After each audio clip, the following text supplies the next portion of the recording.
Hello everyone, welcome to my channel. मैं महेश भाई स्वागत करता हूं आपका अपने चैनल में।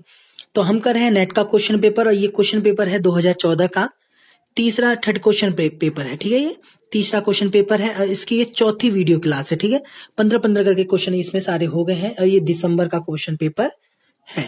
ठीक है, तो चलिए 45 तक हमने प्रश्न कर लिए थे, तो चलिए आगे चलते हैं। क्वेश्चन नंबर 46 है, चैती गायन के साथ किस ताल का वादन होता है? झपताल, कहरबा, दीपचंदी या जत?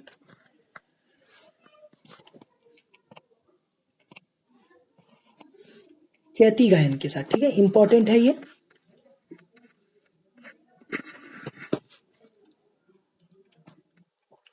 बहुत जल्दी आपको रिक्वायरमेंट देखने को मिलेगी, टीजीटी की भी, पीजीटी की भी और एलटी ग्रेड की अलग से भी मिलेगी आपको। पहले एलटी ग्रेड की आएगी, मैंने आपको वो वीडियो बना के बता दिया है, तो उसकी आएगी सबसे पहले तो, और उसके बाद आपकी टीजीटी पीजीटी की आएगी। आपका रिजल्ट तो 1-2 दिन में जो टीजीटी का रिजल्ट है वो भी आपको पता चल जाएगा। ठीक है, मैं बहुत सारी वीडियो सोचता रहता हूँ अलग से उस चीज पे वीडियो बनाऊं, तो लेकिन फिर मैं सोचता हूँ कि जब मैं क्लास दूंगा उसी टाइम में सारी चीजों का आंसर कर दिया करूँ। तो इसलिए मैं बहुत सारी इंफॉर्मेशन आपको क्लास जब होती है उसी टाइम में आपको दे दिया करूंगा, उस दिन की जो भी इंफॉर्मेशन होती है।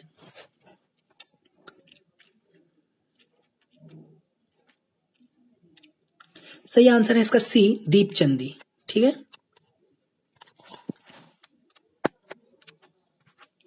चैती गायन दीपचंदी ताल के साथ गाई जाती है।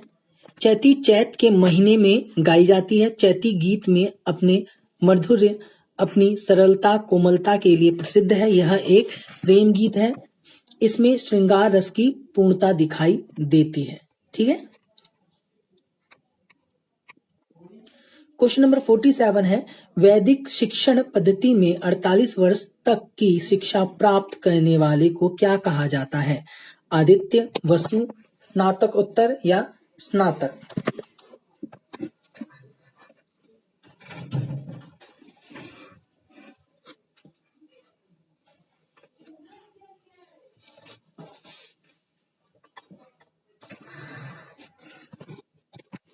इसका जो सही आंसर है वो है ए, आदित्य। ठीक है, वैदिक शिक्षण पद्धति में 48 वर्ष तक की शिक्षा प्राप्त करने वाले को आदित्य कहते हैं। ठीक है, क्वेश्चन नंबर 48 है, बाएं हाथ से तबला बजाने वाले ख्याति प्राप्त कलाकार हैं? पंडित स्वपन चौधरी, पंडित कुमार बोस, पंडित आनंदो चटर्जी और मोहम्मद अकरम खान।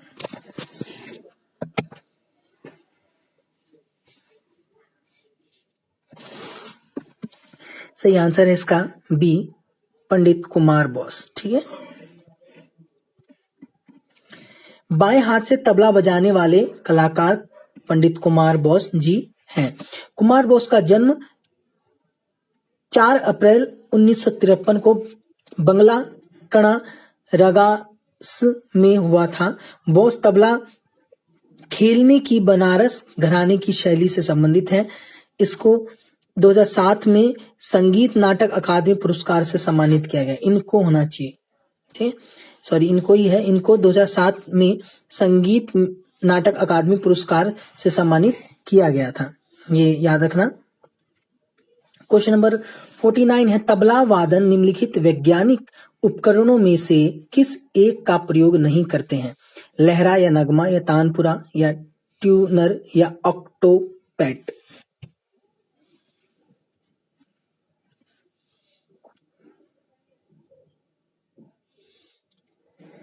इसका जो सही आंसर होगा वो होगा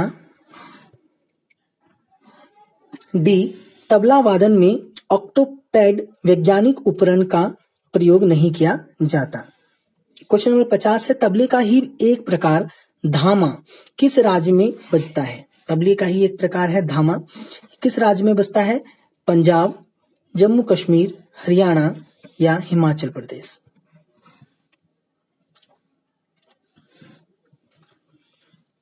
सही आंसर है इसका ए, पंजाब में बजता है। ठीक है, तबले का ही एक प्रकार धामा पंजाब राज्य में बसता है, ये याद रखना।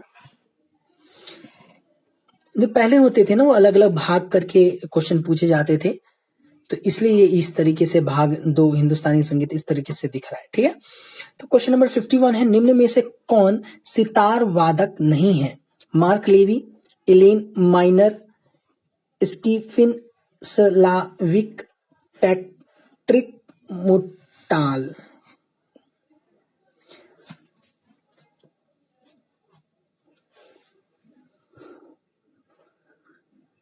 सही आंसर है इसका बी, एलेन माइनर सितार वादक नहीं है। ठीक है, बी इसका आंसर होगा।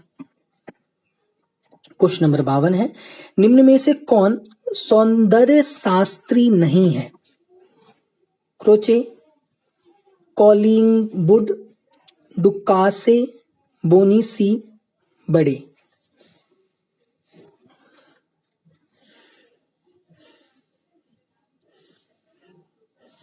आपको एक चीज याद रखना कि जो नेट का एग्जाम होता है ना, उसमें सबसे ज्यादा लोग दो तरह के प्रश्नों में प्रॉब्लम करते हैं। एक तो सौंदर्य वाला, ठीक है, सौंदर्य से लोग ज्यादा क्वेश्चन गलत करके आते हैं, और शोध के लिए, ठीक है, जो शोध के लिए जो भी प्रश्न आते हैं उसमें लोग सब गलत करते हैं। तो सौंदर्य और शोध आप अच्छे से करके जाना, ठीक है, इसी में सबसे ज्यादा बच्चे गलत करते हैं प्रश्न। देखिए इसका सही आंसर है बी, कॉलिंगवुड। ठीक है, सौंदर्य शास्त्री नहीं है।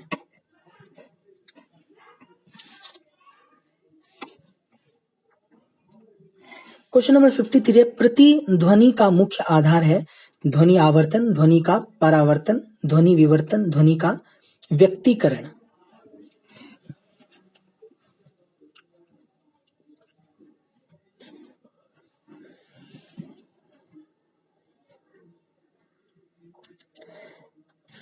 आपको किस चीज पे वीडियो चाहिए या किस चीज को आपको जानना चाहते हैं, उसका आप कमेंट करके आप पूछ सकते हैं, मैं उस पर एक अलग से ही वीडियो क्लास करवा दूंगा।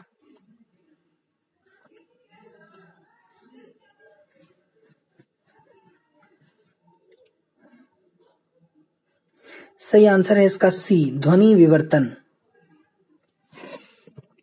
ठीक है, देखिए प्रतिध्वनि का मुख्य आधार ध्वनि विवर्तन है। जब किसी सूत्र से उत्पन्न ध्वनि आगे जाकर किसी वस्तु जैसे दीवार, पहाड़ से टकराकर पुनः स्वतः वापस लौट के आ जाती है तो इसे प्रतिध्वनि कहते हैं। वस्तु यह ध्वनि के परावर्तन का परिणाम है जो कुछ देर बाद स्रोत के पास वापस पहुंच जाती है। ठीक है, तो प्रतिध्वनि किसका आधार है? तो ध्वनि विवर्तन का आधार है। क्वेश्चन नंबर 54, इनमें से कौन सा राग भातखंडे प्रणीत आधुनिक थाट पद्धति में शामिल नहीं किया जा सकता है? गोपिका बसन, सोरठ, नीलांबरी, मधुवंती।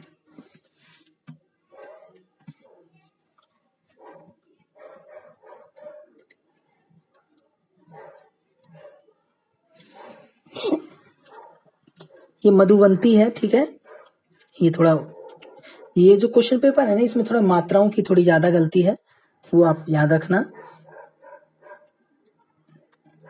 देखिए इसका सही आंसर है ए, गोपिका बसन। सही आंसर है इसका।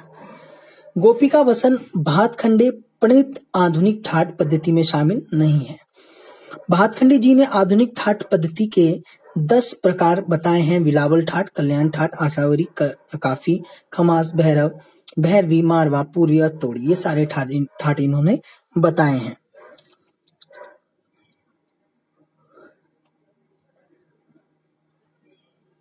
क्वेश्चन नंबर 55 है,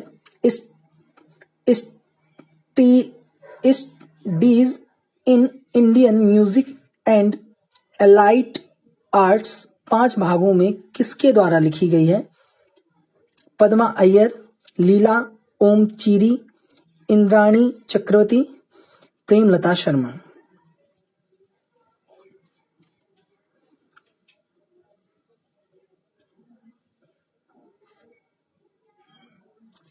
इसका सही आंसर है सी, इंद्राणी चक्रवर्ती।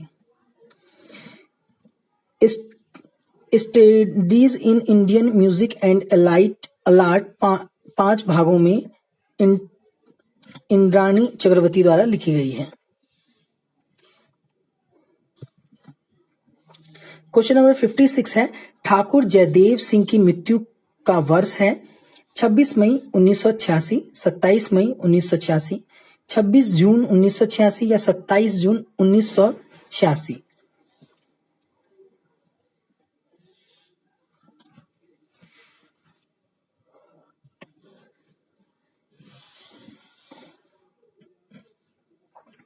सही आंसर है इसका ए, 26 मई 1986।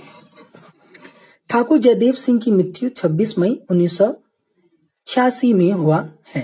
भारतीय संगीत के इतिहास के लेखक ठाकुर जयदेव सिंह को पद्म भूषण से सम्मानित किया गया है। किससे सम्मानित किया है? तो पद्म भूषण से सम्मानित किया गया है ठाकुर जयदेव सिंह को। ठीक है। इन्होंने आकाशवाणी के लिए टेप संग्रहालय, वाद्य यंत्रों का भंडार और संगीत शब्दकोश की रचना करवाई। इन्हीं के प्रयत्नों से रेडियो पर प्रात मंगल ध्वनि और संगीत सम्मेलन आदि की शुरुआत हुई।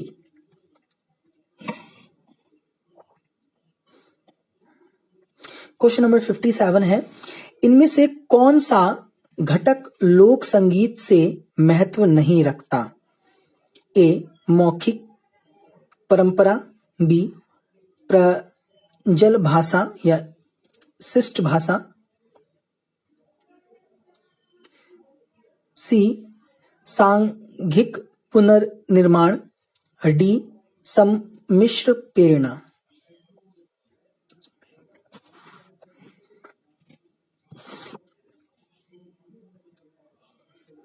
सही आंसर है इसका डी, संमिश्र प्रेरणा।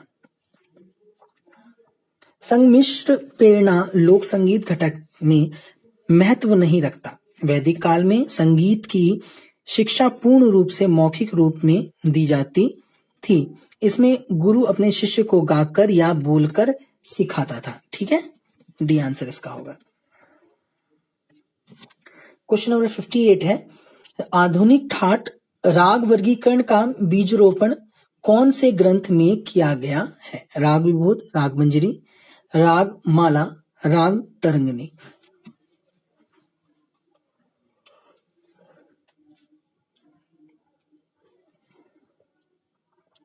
सही आंसर है इसका डी, राग तरंगिणी। लोचन के द्वारा ये लिखा गया है। आधुनिक ठाट राग वर्गीकरण का बीजारोपण राग तरंगिणी ग्रंथ में देखने को मिलता है। राग तरंगिणी 15वीं शताब्दी में लोचन की रचना है। लोचन ने सभी जनक ठाटों से 12 जनक ठाटों को विभाजित किया है। लोचन ने ग्राम मूर्छना और जाति गायन के स्थान पर जन्य जनक ठाट पद्धति का निर्माण किया था। क्वेश्चन नंबर 59, प्राचीन हस्तलिपि ग्रंथों के लेखक में किस सामग्री का विकास भारत में नहीं हुआ? तांडपत्र, भोजपत्र, ताम्रपत्र या कागज।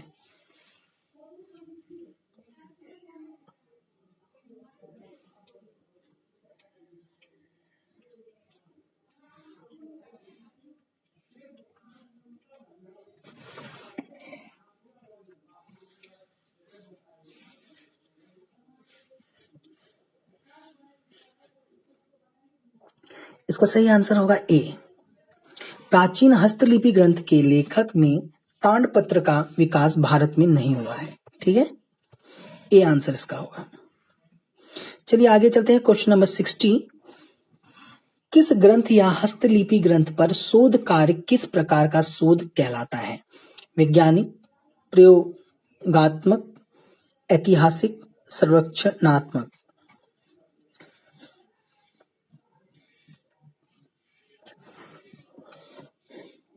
पूछा जा रहा है कि हस्तलिपि ग्रंथ पर शोध कार्य किस प्रकार का शोध है, ये समझे?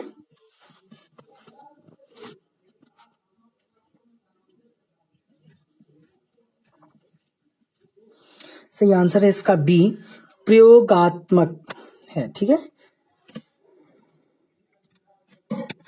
देखिए, शोध कार्य प्रयोगात्मक प्रकार का शोध कहलाता है। किसी भी मानव प्रयास को जब सहजता एवं अनिश्चित से निकालकर शास्त्र का रूप दिया जाता है उसे शोध कहते हैं। ये याद रखना। देखो क्या कहा गया है कि किसी भी मानव प्रयास को जब सहजता और अनिश्चित से निकालकर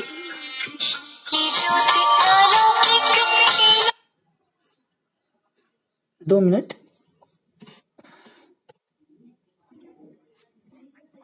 देखिए, आपको मैंने बता दिया, फिर से एक बार मैं बता देता हूं।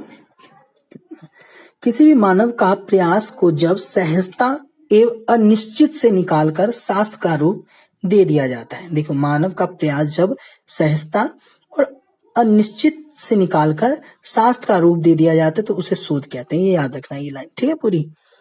अनुसंधान शोध की प्रवृत्ति के अंतर्गत निम्नलिखित तत्वों की गणना की जाती है। कौन कौन सी चीजों की गणना की जाती है? विषय चयन, शोध का क्षेत्र, रूपरेखा, सामग्री संकलन। 5वां है संगीत के शोध के लिए सामग्री सूत्र और विश्लेषण विवेचन करना, और अनुक्रमणिका, पृष्ठ संख्या और संदर्भिका। ठीक है, ये चीजें 8 चीजें होती हैं।